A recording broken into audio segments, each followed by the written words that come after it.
Have you ever wondered what happens to the soul of someone who is cremated after death? Get ready to hear a tale that will challenge everything you believe about life, death, and what comes after. Naomi, thank you for being here. Can you tell us what you saw when your body stopped but your consciousness didn't? I'll tell you as the story unfolds. My name is Naomi Elid, and to this day, I still wonder how to begin without sounding crazy. For a long time, I kept this experience to myself. It wasn't shame or fear of judgment. It was simply that I was still trying to digest it. How do we explain something that goes beyond what we know? How do you put into words something that changes completely the way you see life and death? But the time has come. I feel it deep in my soul. And let me warn you in advance, I'm not a preacher nor a spiritual guru, just an ordinary woman, mother of Leanne, an amazing boy who has lived in a wheelchair since he was 8. And yes, I'm also Grant's ex-wife. We seemed to have an okay life until one betrayal on his part toppled everything. In the months leading up to what happened, I was barely getting by. You know that feeling when you're living on autopilot? I was there, juggling Leanne's care, paying the bills, pains in my body I pretended not to notice, and a hidden sadness that no one saw. The pain in my left arm was there, but I always had an excuse. Then I realized it wasn't just tension. Yes, it was more than that. On one of those ordinary nights that started normally, everything turned upside down. My body stopped, but my consciousness didn't. I crossed a boundary we don't even imagine exists until we're there. And it wasn't just scary, it was transformative.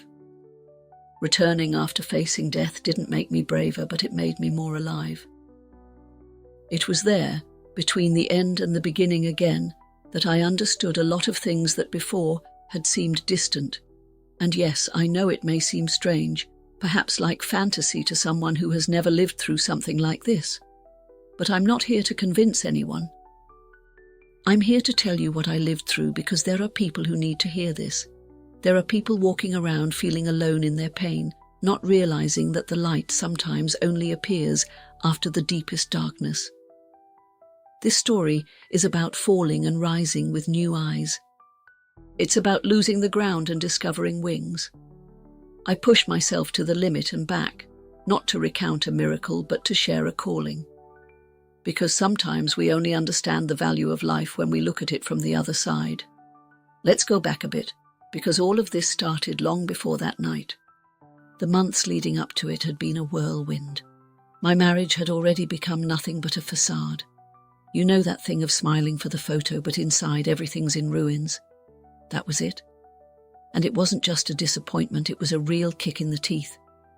Grant, the father of my child and, until then, my safe harbor, betrayed me with someone I considered almost family. And to compound the blow to the gut, she showed up pregnant. Yes, pregnant. There's no way to describe the pain it caused. In an instant, my life became neighborhood gossip. People who had never spoken to me now knew my story and commented as if it were a soap opera.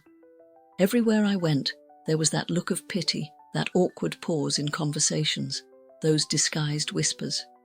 I was trying to keep my head held high, but inside I was crumbling, and I still had Leanne, my boy, my fortress. He has been in a wheelchair since he was 8, and every day was a battle to make sure he had dignity and opportunities. And when he asked if he'd ever run with the school kids, I would swallow hard and smile, because a mother can't fall apart, right? It was during this phase that a strange pain began in my left arm. It wasn't just pain. It was a bothersome tingling, as if something were wrong, with no explanation. I knew something wasn't right, but tell me, how does an emotionally exhausted woman, buried under bills, scarred by public betrayal and caring for a special needs child, have time to think about her own health? And Grant, after discovering that the child wasn't even his, came back as if nothing had happened. He said he loved me, that he wanted to fix everything, but to me it was already too late. It's not easy to trust someone who ripped the ground from under your feet. Every time he spoke, it felt like he poked the wound even harder. Anger, sadness, shame, all mixed together. I felt lost inside my own life, as if I were living a script I hadn't chosen. All I wanted was to run away to somewhere where no one would know my name. But how do you do that with a child to take care of, bills to pay, and a soul that just wanted to breathe? The truth is, I was at my limit, physically and emotionally. And it was exactly at that point that something started to move, silent, like someone who doesn't want to scare. And that night, that night seemed so ordinary. I just wanted to distract myself a little, to feel alive, even if only for a few hours. I accepted an invitation from some friends to play poker, that's all, nothing special. There, for a few hours, I wasn't the betrayed wife, nor the strong mother who has to keep it all together.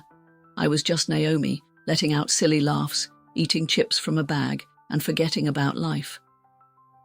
It was like breathing again after months submerged, and I had no idea that that night would be the last time I would see the world as before. But of course, to me, it always seemed to have an expiration date. Just when I started breathing again, trying to remember what it felt like to feel light, Grant appeared and, in the way only he knew how to arrive, stumbling over his own promises, with his face red and the smell of alcohol filling the air. It was as if he had a radar for destroying any spark of tranquility I could muster. And that night wasn't different. Without beating around the bush, he demanded that I go home with him. I froze. Anger, fear, frustration, all of it came at once, and along with that, a weariness that seemed to weigh down to the bones. A kind of exhaustion that doesn't come from a bad day, but from a life that drains your strength. And for reasons I can't explain even today, perhaps because I no longer had the strength to say no, perhaps because there was still hidden in a forgotten corner of my chest a dumb hope that he would change someday. Or perhaps it was just because I wanted to end that night quickly and go back to my son. In the middle of the chaos, he shoved the keys to his new car into my hands, a car I had never driven before, modern, full of buttons I didn't even know what they were for. All I know is that between facing another outburst from him and gripping that strange steering wheel, I chose the lesser of two evils. The silence inside the car was suffocating. I could hear my own breath and the creak of my fingers squeezing the steering wheel. You know that kind of tension that seems to explode your ears because it's so dense? That was it. And I could feel his eyes burning into mine, as if waiting for a chance to dismantle me again. It was then that he started talking out of the blue about our marriage, about the mistakes, about the what-ifs. At one point he seemed remorseful, wanting to go back, saying that he still loved me. At another, he accused me as if I were to blame for not having overcome the cheating, as if it were easy to erase all of that. And then it happened. In the middle of that confused and drunk speech, he reached out and held my hand. It wasn't gentle, it was firm, urgent, almost desperate. I felt his fingers tugging at something, and it took me a second to realize that it was the ring, that cursed engagement ring he had placed on my finger years ago, when we still believed promises mattered. Instinctively, I pulled my hand back, not because of him, but for me. That ring, even after everything, still represented the woman I was meant to be. The woman who believed in love, who believed that family was forever, who thought that if she gave her best, it would be enough. When he saw that I resisted, it was like lighting a match in the middle of gasoline. I swear, I had never seen that look in Grant's eyes. It was as if a shadow had taken the place of the man I had loved, a mix of blind rage with something dark. And before I could react, he lunged at me. It all happened so fast. His body shoved me against the bench with a force that didn't seem human. His arms held me, and the strong smell of alcohol filled my nose. That same mouth that once whispered promises now snarled incoherent phrases. I tried to scream, but no sound came out. I could only feel his forearm tightening around my neck, crushing any chance of breathing. I wriggled, scratched, tried to push away, but he was bigger, heavier, angrier. And there, in that suffocating grip, the world began to fade. Black specks invaded my vision. The sound of my own heart echoed in my ears like a speeding drum. I knew what was happening. My body was shutting down, and in the middle of that despair, the last thing that crossed my mind was the Leon. His little face, his smile, the daily battles, the questions he asked me, the hope that I fought so hard to keep alive in him. I also thought of my mother, of the friends I had pushed away, of the plans I had postponed for far too long. It was all so unfair. I still had so much to live for, so much to fix. But then, everything stopped. That was no ordinary pause. It felt as if someone had pressed an invisible button and silenced pain, fear, the struggle. Instead, a soft silence took over me, and suddenly it was as if I were free, floating like a leaf in the wind. It took me a while to understand, but soon I realized I was out of my body. There, suspended in the air, I watched the scene from outside. The car stopped on the shoulder, my inert body slumped against the passenger seat, and Grant, now pale with fear, shaking my shoulders, calling out my name in despair, because I could see everything, but I no longer felt any of it. Not fear, nor pain, nor hatred. Only a peace so absurd, so welcoming that it took my breath away. It was at that moment I knew this wasn't fainting, nor an illusion. I had crossed over, and curiously, instead of panic, I felt relief, a deep relief, like someone shedding a burden they'd carried for too long. I didn't know where I was going, but I knew I wasn't there anymore. Life, as I knew it, had been left behind, and what would come next was nothing I could have imagined. At that moment, something even deeper began to happen. The presence around me began to take shape, not physical, but essential. It was as if the very heart of the universe was there with me. And then I felt it, not with the eyes, but with my entire soul. Jesus. There was no doubt or confusion. It was him, but not as the pictures depict, nor as the children's stories tell. It was more, much more. It was pure light, but not a blinding light. It was a light that heals, that passes through everything and reveals who you truly are inside. I didn't say a word, but he understood me before I even thought. It was as if my entire being stood before him, transparent, without masks, without excuses. But contrary to what I always feared, there was no judgment.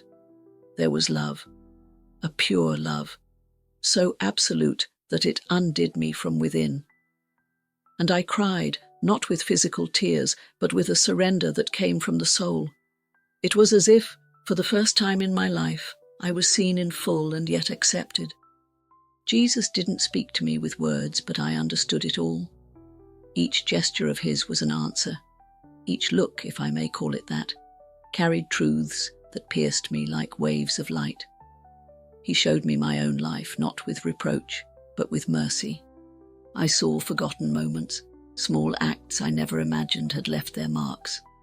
I also saw my flaws, my evasions, my words spoken in pain.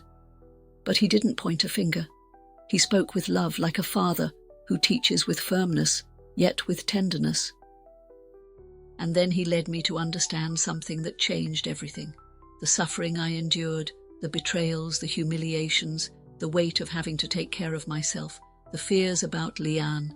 Nothing was wasted. Each pain had generated something invisible, but eternal, an inner fortress that only pain could build. And Jesus showed me that even when I thought I was alone, he was there. He has always been. On nights when I cried in secret in the bathroom, on days when I felt despair, in my son's hugs, in the small miracles I almost overlooked. And it was there that everything became even clearer. Earth, with all its chaos, isn't just a school. It's a journey where love is the only diploma that truly matters. Jesus showed me that every human being is a soul in progress, and that our highest mission is to love, even when we don't understand, even when it hurts. I thought of Grant, and for the first time it didn't hurt. I felt compassion, not from pity, but from understanding. I saw the man broken inside, clinging to anything to keep from sinking deeper. I understood that the evil he did to me came from his own wounds. That doesn't make what he did right, but it freed me from carrying that weight. Forgiving there wasn't an effort. It was a natural consequence of the love that surrounded me. And, in the middle of all this, Jesus asked me something, not with words, but right at the center of my being. Do you want to come back?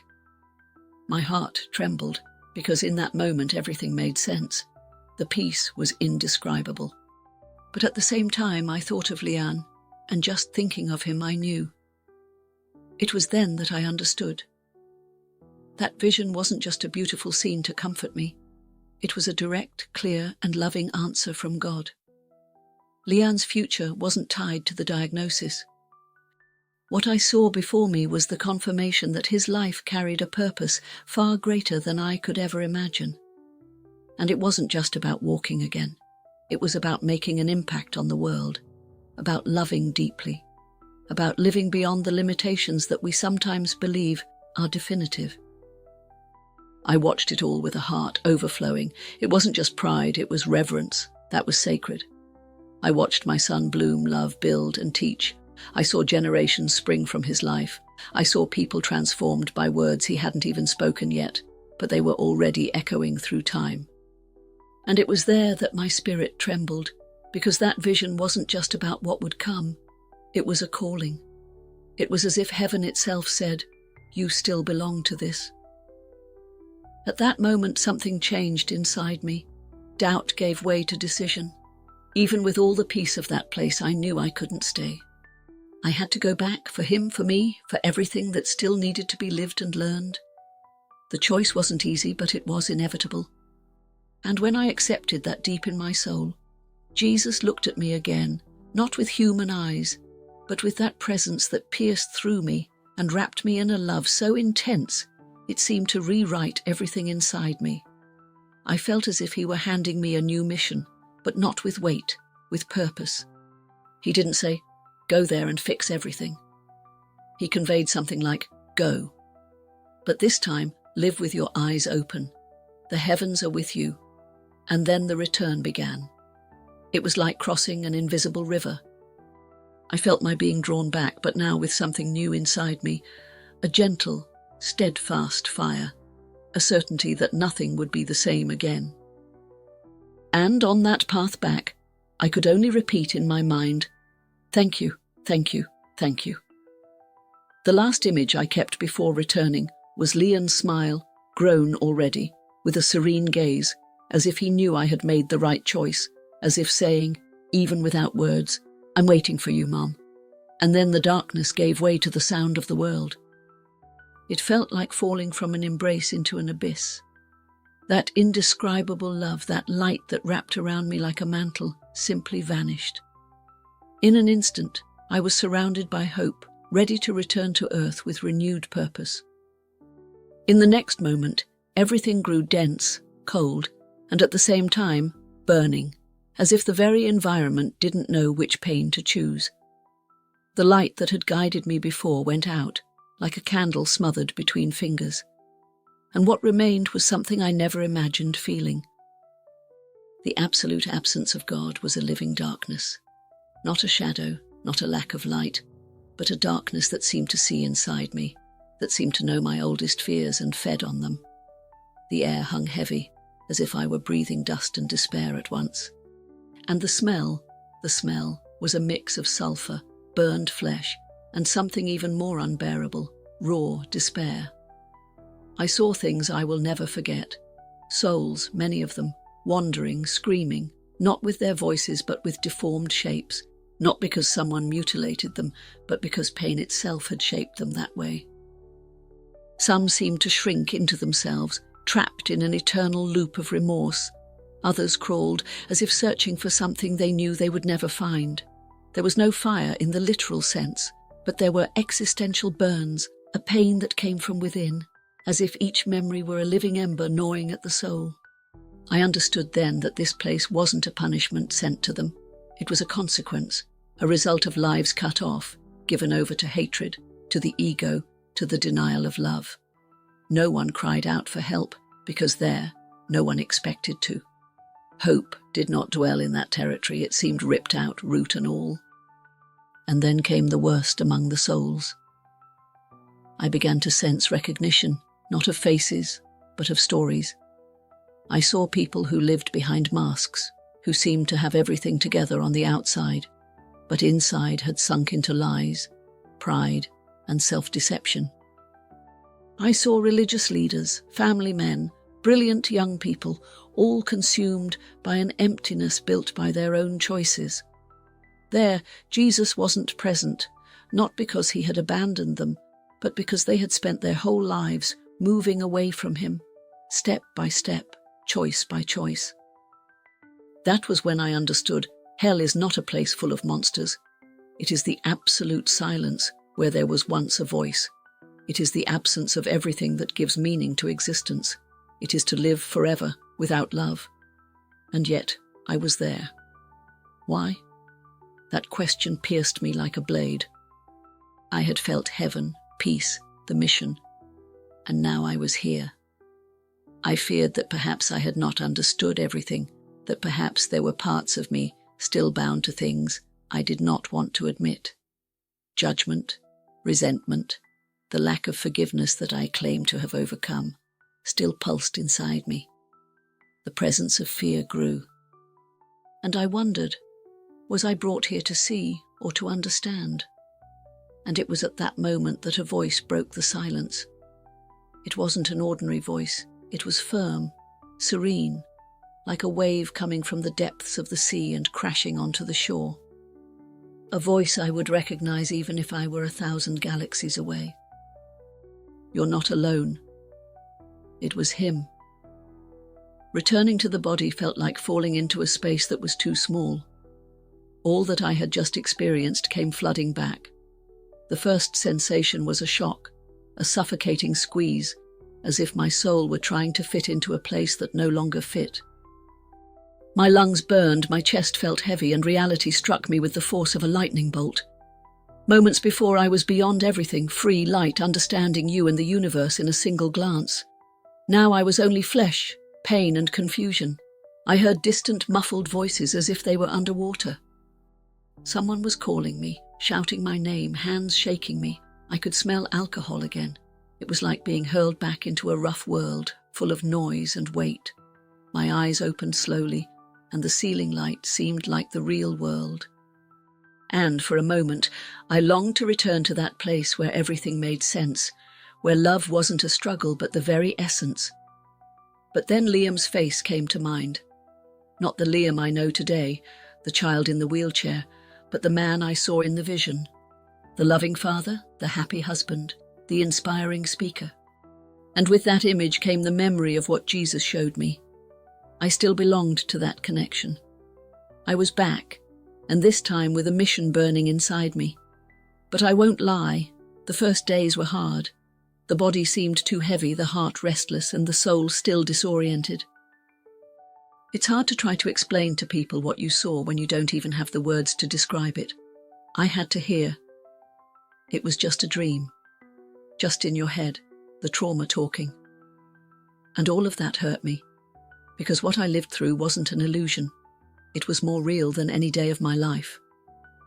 But little by little, I began to accept that perhaps I didn't need to convince anyone. Perhaps my mission wasn't to explain, but to live differently, to bring to earth a little of the light I touched up there, to be a living reminder that good and evil aren't vague concepts. They are daily decisions, silent choices we make when no one is watching. And you know what else struck me? It was realizing that the hell I saw wasn't an automatic sentence. It was a reflection, a construction. And that many people right now live with one foot in there without realizing. People trapped in hatred, in unresolved hurts, in arrogance, in vices that harden the heart. I saw souls trapped because they couldn't forgive themselves. That's why one of the first things I did was truly forgive Grant. Not to justify what he did, but to let go of the weight he still carried inside me. Because as long as the hurt is alive, you never come back whole. And I wanted to come back whole for myself, for Lian, for the mission God placed in my hands. Life here didn't become magical after the near-death experience. I still have bills to pay, still have hard days, still cry sometimes, but now I know, because I wake up every day. I know what's at stake. And when things get tight, I close my eyes and remember. You still are part of this story, and that, my friend, changes everything. My body trembled, not only from the physical shock, but from the brutal collision between two worlds. The pain still vibrated in every nerve, as if I were being stitched back to reality point by point. But what hurt me most was the contrast, the heaven I touched and the hell I experienced. Both seemed to have left marks that now pulsed inside me, making me someone new, irreversibly. And there stood Grant, still, frightened, like a wounded animal, trying to hide the blood. The same man who minutes before dragged me to the brink of death. And now he pleaded, "Forgive me, I don't know what came over me." They didn't sound the same as before. They no longer had the same effect. They were hollow words, not because he didn't feel, but because I had already seen what lies behind hearts that never truly repent. At that moment, I didn't see an aggressor anymore. I saw a broken, scared man with his own darkness, a man who hit bottom and was frightened by what he found there. But still, I needed to walk away. With unsteady steps, I moved away from the car. Each step was an act of rebuilding. The night air hit my face like a warning. "You've returned, Naomi, and now, what are you going to do with this?" I still felt that presence in me, soft, but it was as if Jesus' voice, even in silence, was still there, not judging, just watching, waiting for my choice. I looked at Grant one last time that night, and what I said was simple, but it came out with the weight of all the dimensions I crossed. I am no longer the same. He didn't understand. Perhaps he never would, but in that moment I knew. I shouldn't try to save him anymore. My mission was to save myself, and more importantly, to be alive and whole for Leanne, my son. His future now was the reason I breathed. I kept walking, feeling every cell in my body vibrating between pain and purpose. I didn't have a plan. I didn't know what would come next, but there was something in me that no one could take away. I had seen, touched hell, and returned with my eyes opened. And now it wasn't about surviving anymore, it was about living with awareness. The days that followed felt like relearning to exist. Each morning was a new test. Getting out of bed demanded more than physical strength. It demanded courage. The courage not to crumble in the face of memories, to confront the distrustful looks, to keep going when everything in me still hurt. The throat burned with every word, and for weeks the mirror showed me not just marks on my skin, but a woman trying to recognize herself again. I was discharged with a simple physical diagnosis, mild injuries from asphyxia, no serious internal damage, but what they couldn't see were the cracks inside me, the ones formed in spirit, emotionally, in the invisible spaces where trauma hides. I was no longer the same. And that's not something a medical report could measure. The people around me didn't know how to act. Some looked at me with pity, others with distrust. Some, in silence, doubted that it was that serious. After all, she survived, they said. But only those who have died inside and come back understand the weight of breathing again. I avoided talking about what really happened that night. How to tell that I left my body, that I floated between dimensions, that I saw hell and heard the voice of Jesus calling me back. That doesn't fit into everyday conversations. But one thing I knew, I had changed radically, and that change soon became visible. I began to distance myself from places and people I had once accepted out of habit, including the church we attended together. Not because I lost faith, but because the faith I rediscovered no longer fit the old form. I needed a place where I could breathe and heal in peace, where God wasn't a preached concept but a living Father with whom I had walked. William felt the difference in me. He had been sensitive since he was little, and he looked at me as if he could see something I couldn't even express. One night, he held my hand and said, "Mum, you smile differently now." In that moment, I cried silently because he was right. I was smiling with the weight of someone who had seen it all and chose to keep going. My spirituality had changed, and I say this not because I changed religions or found a new doctrine. It was deeper than that. It felt as if my soul had been reprogrammed.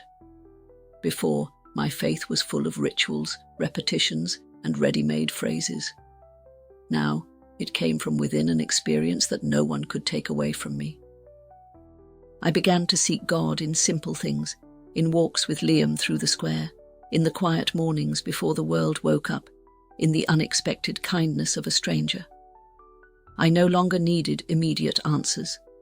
I learned to rest in the knowledge that I had touched the unseen. I knew that heaven was real, that hell too, but more than that, I understood that life is sacred. Each moment, each choice, each breath. I started writing about everything I lived through, not to publish, at least not at that moment, but to remember, to record what my mind might one day forget, but which my soul would never stop feeling. Writing became a kind of prayer, a way to talk to God without having to close my eyes. And then something unexpected happened. Other women began to reach out to me, old friends, church acquaintances, people who had heard whispers about what I had lived and carried their own pains. Some were victims of violence, others trapped in relationships that weren't life anymore. And there, between tears and lukewarm coffees, I discovered that my testimony could heal, that my story, even marked by pain, was a path for others to walk and find light. I did not become a preacher, nor did I want to, but I became an awakened woman. And that, I discovered, is more than enough to make an impact. Leon continued to grow with that quiet wisdom I had always admired in him. Sometimes I would catch him looking at the sky through the window in silence, as if he were talking to something greater. And I wondered if somehow he felt everything that had changed in me, because deep down, that vision I had of him wasn't just a glimpse of the future, it was a daily reminder that I needed to become the mother he would see in that tomorrow. And that gave me strength even on days when the scar tightened. After that night, I never faced life the same way again, and the truth is, I was never the same person either. Watching Lian take his first steps on his own, after years of effort and endless physiotherapy sessions, was like closing a cycle that began back then, between life and death. It wasn't a magical cure, it was a process, and that made everything even more powerful. I knew from that vision that moment would come, but to see it happen before my eyes with him smiling while trembling with emotion was something words could never explain. In that instant, everything made sense. The attack, the death, heaven, hell, the return. Nothing was wasted. Each part of this story brought me here to see him rise, not only from the ground, but from the limitations that so many times were said to be permanent, and they weren't. Death, which used to be a ghost in my mind, has become only a passage. It no longer threatens me. I know that one day when everything is fulfilled, I will return to that place of light, and this time in peace, without pain, without haste. But for now, while I'm still here, I have purpose, I have a mission, I have real reasons to keep going. The near-death experience wasn't an accident in my life. It was the turning point. It was God reminding me that there was still much to be done. And that's why I came back. Not just for myself, I came back for Liam.